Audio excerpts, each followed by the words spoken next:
Buenas noches. Saludo con mucho gusto al abogado Iñaki Blanco. Iñaki, buenas tardes. Carlos, buenas tardes. Un gusto estar contigo y todo tu auditorio. Gracias. Mira, quise darte la lata porque la información y el interés público ha estado durante mucho tiempo pues en lo que sin duda debe estar, que es el problema de la pandemia, los problemas del desempleo, con el lío económico que esto conlleva. Pero ocurren en México otros asuntos, otras cosas que merecen toda la atención. Y a mí me parece que, habiendo sido tú fiscal general del estado de Guerrero, pues tiene mucho sentido que platiquemos, porque las filtraciones que ha habido de lo que se está haciendo en la Fiscalía Especial del caso, le llaman de Ayotzinapa, pues está tomando unos derroteros que cuando menos a mí me sorprenden mucho, porque pues parece que se les está dando tanto crédito que el presidente de la República ha dicho que se terminó el pacto de silencio y ahora sí los que saben cosas las empiezan a contar. ¿Tú qué piensas? Mira, Carlos, yo siempre que hablo sobre este tema, señalo que es momento de hacer un análisis objetivo, serio, profuso e integral de los hechos. De los más de 1000 tomos que conforman la indagatoria, pero también de aquellas versiones que he dado en llamar no oficiales o que corren en paralelo. La que surge de los informes del Grupo de Expertos de la Comisión Interamericana de Derechos Humanos, de una amplia recomendación de la CNDH que desconozco por qué a la fecha ha sido sumamente descalificada, porque me parece un trabajo serio, puntual, sumamente profesional, y de un informe de la Oficina del Alto Comisionado de Naciones Unidas. Creo que ahí es en donde debemos de centrarnos. Creo que a partir de ahí, de los elementos, de los datos de prueba que obran en estos expedientes, es de donde debe surgir una opinión calificada, seria, puntual, de lo que ocurrió aquella lamentable noche. Ahora resulta que hay afirmaciones a las que, repito, le dan crédito o le están dando crédito en la Fiscalía General de la República, en su Fiscalía Especial del caso y en la propia Presidencia de la República, a propósito de un sujeto que habla de una participación directa del ejército a través del cuartel 27 de Iguala, y ya no se habla solamente de los 43 muchachos asesinados, bueno, que desaparecieron y se les asesinó, porque hay otros, creo que 6 que murieron aquella noche, tomando en cuenta los jugadores de los Avispones y 3 normalistas de Ayotzinapa. Ya no son solamente esas personas, sino se habla hasta de 70 personas que fueron asesinadas. ¿Qué piensas de esto? Mira, en principio descalifico la filtración como tal. Esto nos habla de un descuido en ese sentido. Muy pocas personas pueden tener acceso al expediente y creo que esto debe de investigarse. Ya la Secretaría de Gobernación condenó este hecho y presentó una denuncia sobre el particular. Y en ese sentido te quiero decir que las filtraciones lo que buscan es confundir a la opinión pública, a la sociedad en su conjunto, revictimizan a las víctimas directas e indirectas y pretenden descalificar a las instituciones y a las personas que hemos tenido a nuestro cargo o tienen a su cargo la investigación. Hay algo que me inquieta muchísimo, Carlos, y es el hecho de que haya quien crea en la verdad de un sujeto que no es sino un delincuente. Una verdad aparente, un dicho que está plagado de contradicciones e inconsistencias. Me preocupa que haya quien crea que este sujeto al que identifican como Juan, que no es otro que Gildardo López Astudillo, no se tenga presente cuál fue el rol que este sujeto jugó conforme a los datos de prueba que abren el expediente. Gilardo López Astudillo, Carlos, es uno de los principales perpetradores de la desaparición de los normalistas. Es autor material e intelectual del hecho. Y hay un cúmulo probatorio suficiente que creo que sirve para acreditar de manera fehaciente cuál fue su participación en tan lamentables acontecimientos. Pero ahora parece ser que goza de la protección, pues es de hecho le llaman testigo protegido, y a quienes, así se anunció desde hace pues, como año y medio, a quienes aporten nuevos datos se les darán beneficios. No sé hasta qué punto este individuo está siendo beneficiado, pero sí sorprende que la autoridad se preste a dar crédito a sujetos que participaron directamente en la desaparición y homicidio de los estudiantes. Es correcto. Mira, como te decía hace un rato, hay una serie de contradicciones e inconsistencias en el dicho de este sujeto. En principio, ignora los antecedentes del caso.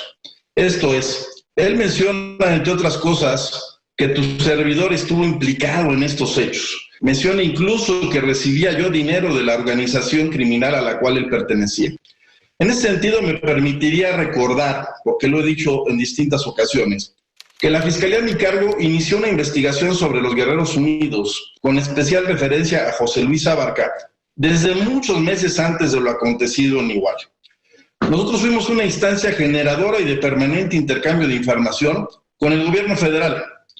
Yo interactué en distintos momentos con los representantes de la Policía Federal, de la PGR, de la Sedena, de la CEMAR y del CISEN al interior del Grupo de Coordinación Guerrero, proporcionándoles información por cuanto a la estructura y el modus operandi de los Guerreros Unidos. La idea es que lleváramos a cabo una acción conjunta y que en su momento desarticuláramos a esta agrupación criminal. Además, interactué directamente con los entonces titulares de estas instituciones.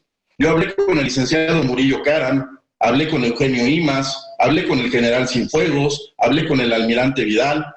Ellos estaban al tanto de lo que estaba ocurriendo. Era una averiguación en etapa de perfeccionamiento, era una averiguación en integración, pero nos permitió a grandes rasgos establecer cómo operaba esta organización delictiva y cuál era su zona de influencia. Es absurdo, es ilógico y demencial señalar que tu servidor pudo tener algún vínculo con esta organización, estando generando y proporcionando información a las instancias federales con la intención, reitero, de desarticularlos y de descabezarlos. Pero además, Iñaki Blanco, ex fiscal general en el estado de Guerrero, pues los señalamientos estos implican, de dárseles crédito, una responsabilidad de tu parte en haber ocultado lo que ahora pareciera ser lo que se quiere imponer, que es la participación de los militares en el crimen. Y si esto cobra mayor solvencia en la Fiscalía Especial, pues entonces eventualmente tú serás perseguido también por la justicia. Mira, Carlos, yo no lo veo así, estoy muy tranquilo, siempre he dicho que mi proceder se ajustó a derecho.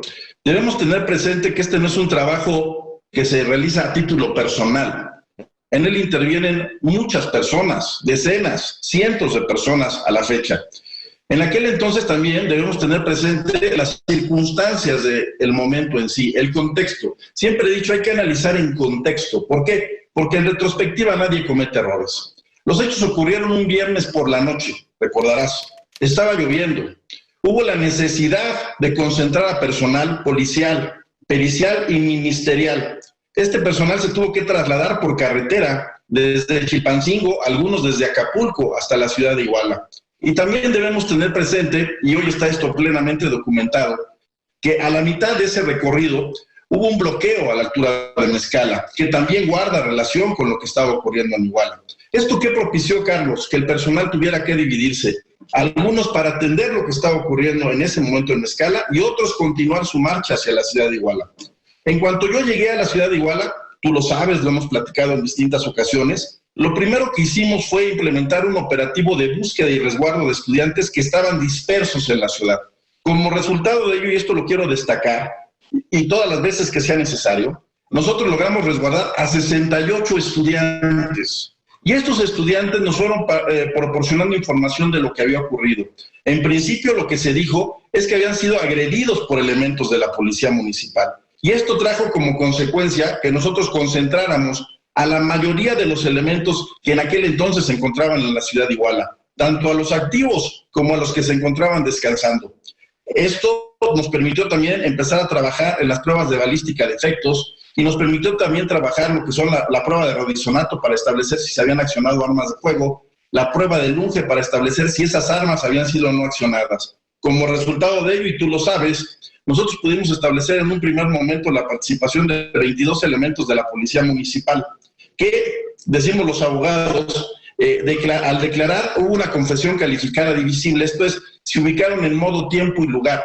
Ellos no aceptaron haber agredido, pero sí haber llevado algunas tareas de disuasión y contención de los muchachos. Hoy sabemos que fueron acciones en contra de los muchachos. Hoy sabemos que hubo un abuso de autoridad y esto es lo que también de algún modo sentó las bases para hablar de una desaparición forzada. Pero en aquel entonces, repito, sentamos las bases de la investigación y lo más importante, Carlos, de estos 22 primeros elementos de la policía municipal que nosotros consignamos, 19 fueron plenamente identificados por parte de los normalistas como sus agresores. Bueno, de hecho, es sobre el trabajo que encabezaste en aquellos primeros días posteriores al levantamiento, desaparición de los estudiantes, es sobre esas investigaciones que se montó el resto de la investigación que llevó a cabo la Procuraduría de Murillo Karam y en buena medida no han sido de ninguna manera desmentidas, sino además fueron reforzadas con la investigación tan exhaustiva que hizo la Oficina Especial para el caso en la Comisión Nacional de los Derechos Humanos, que encabezaba a Luis Raúl González Pérez. Pero yo te pido que permanezcas, se termina el tiempo de este asalto y continuamos para desarrollarlo mañana martes, ¿te parece? Con todo gusto, Carlos. Muchas gracias, Iñaki Blanco, muchas gracias a ustedes y hasta mañana.